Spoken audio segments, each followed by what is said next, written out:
Hello viewers, welcome to our YouTube channel Agarwal Guidance. In this topic we will discuss about the term staffing. देखिए staffing से मतलब होता है man power. Man power से मतलब क्या होता है? Human resource.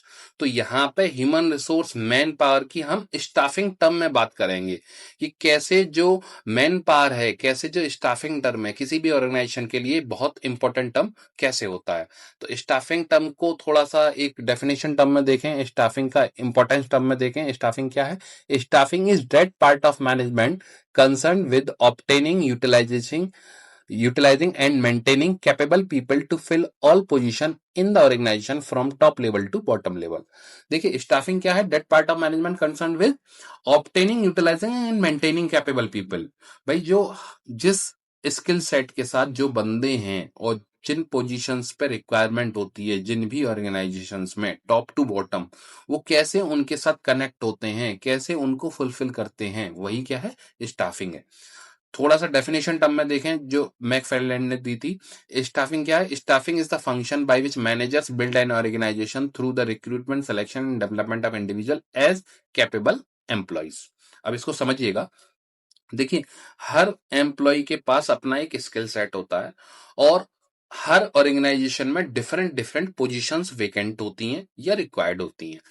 तो जो पोजीशंस रिक्वायर्ड हैं उन पोजीशंस के हिसाब से वो जो सुइटेबल कैंडिडेट हैं या उन पोजीशन के हिसाब से जो कैंडिडेट्स मैच करते हैं, उनकी कैपेबिलिटी जो मैच करती हैं, उनका जो प्रोसेस होता है लाइक रिक्रूटमेंट, सिलेक्शन और डेवलपमेंट, तो वही क्या है? वही स्टाफिंग है कि कैसे लोग उन सुइटेबल पोजीशंस के लिए, रिक्वायर्ड पोजीशन के लिए कैसे सुइटेबल लोग कनेक्ट कर रहे हैं। तो वही क्या है? स्टाफिंग का एक फंक्शन है जिसमें मैनेजर लोग इस चीज को कनेक्ट करते हैं कि जो रिक्वायर्ड पोजीशन है उस पे कैपेबल लोग किस तरीके से सेलेक्ट हो। It is all about the term staffing. अब बात करते हैं कि what are the different features of staffing. तो staffing is an integral part of management. इसका मतलब क्या है? Staffing is an integral part of management because an organization cannot exist without human resources. भाई क्या आप ये एक्सपेक्ट कर सकते हैं कि कोई भी ऑर्गेनाइजेशन बिना एम्प्लॉइज के चल सकती है? नहीं चल सकती। चाहे स्मॉल लेवल की ऑर्गेनाइजेशन हो, बड़ी लेवल की ऑर्गेनाइजेशन हो, वहां पे एम्प्लॉइज की रिक्वायरमेंट होती ही होती है। उसके बाद pervasive, it is a pervasive because staffing is performed by all managers at all levels in every department. आपको ऐसा नहीं मिलेगा कि कहीं एम्प्लॉइज की रिक्वायरमेंट ही नहीं है, कहीं स्टाफिंग की रिक्वायरमेंट ही नहीं है। स्टाफिंग आपको हर लेवल पे, हर डिपार्टमेंट में देखने को मिल जाएगा। परवेसिव। उसके बाद कंटिन्यूअस प्रोसेस। स्टाफिंग ऐसा नहीं है कि एक बार स्टाफिंग हो गया उसके बाद जरूरत नहीं पड़ेगी। It staffing is a continuous process.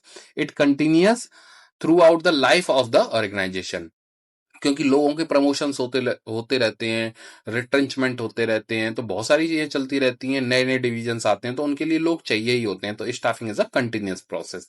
Deals with a human being. Staffing deals with people because it is a concern with the people at work and there relationships. इसका मतलब क्या है कि जब हम स्टाफिंग की बात करते हैं तो ह्यूमन बीइंग की बात करते हैं कि कैसे वो सुटेबल पोजीशन पर सेलेक्ट होंगे, कैसे टास्क को परफॉर्म करेंगे। उसके बाद wide scope. Staffing has a wide scope because it includes a series of activities like workforce planning, recruitment, selection and training. तो सिर्फ ऐसा ही नहीं है कि खाली सिलेक्शन तक जो स्टाफिंग का रोल हो, उसके बाद ट्रेनिंग में भी है, उससे पहले रिक्रूटमेंट में भी है, वर्कफोर्स प्लानिंग में भी है। तो स्टाफिंग का जो रोल है वो बहुत ही वास्ट है, बहुत ही वाइड है। ठीक है। उसके बाद मल्टीपल ऑब्जेक्टिव एक्टिविटी।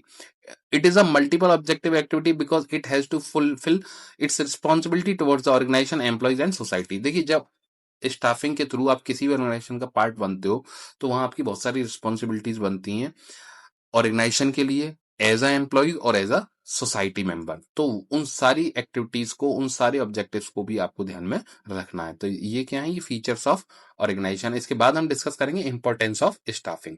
तो इंपॉर्टेंस में पहला है filling job with competent personal.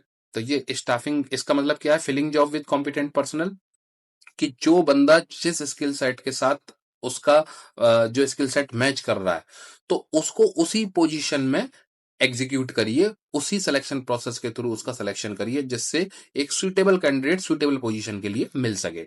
Competent person. उसके बाद better performance, the performance of an organisation depends on the quality of a person employed in the organisation. किसी भी कंपनी की जो परफॉर्मेंस है वो उसके एम्प्लॉयज पर डिपेंड करती है। तो बेटर परफॉर्मेंस अगर आपको लेनी है तो बेटर एम्प्लॉयज, बेटर स्टाफिंग आपके पास होनी चाहिए। सर्वाइवल एंड ग्रोथ, देखिए अगर हम चाहे स्टाफिंग की बात करें चाहे कंपनी की बात करें, दोनों का जो सर्वाइवल है वो स्टाफिंग के बेसिस पे है। कैसे? अगर किसी भी ऑर्गेनाइजेशन में स्टाफिंग नहीं है तो कैन यू एज्यूम कि कैसे वो ऑर्गेनाइजेशन मार्केट में सर्वाइव करेगी? नहीं कर सकती। अगर आप स्टाफिंग लेवल की बात करो, अगर लोग जॉब नहीं करेंगे तो लोग क्या सर्वाइव कर पाएंगे? नहीं कर पाएंगे। तो चाहे कंपनी प्रोस्पेक्ट से बात करो चाहे एम्प्लॉय प्रोस्पेक्ट से बात करो, staffing is necessary and mandatory for survival and growth. उसके बाद हम बात करते हैं optimum utilisation of human resources. देखिए अगर सही स्किल सेट का बंदा या जिस स्किल सेट की रिक्वायरमेंट है उसी स्किल सेट का बंदा उस किसी पोजीशन पे जाएगा तो वहां उसका ऑप्टिमम यूटिलाइजेशन हो जाएगा। मींस वो अपनी मैक्सिमम एफिशिएंसी के साथ कंपनी की कॉस्ट को मिनिमाइज करेगा और अपना हायर जो परफॉर्मेंस है उसको कंट्रीब्यूट करेगा ऑर्गेनाइजेशन में। तो it is all about the term optimum utilisation of human resource. उसके बाद improve job satisfaction and morale. अगर सही बंदा सही पोजीशन पे होगा तो ये जॉब सेटिस्फैक्शन को इंक्रीज करता है और एम्प्लॉयज के मोरल को बूस्ट करता है। ठीक है, तो it is all about the term staffing. Thanks for watching.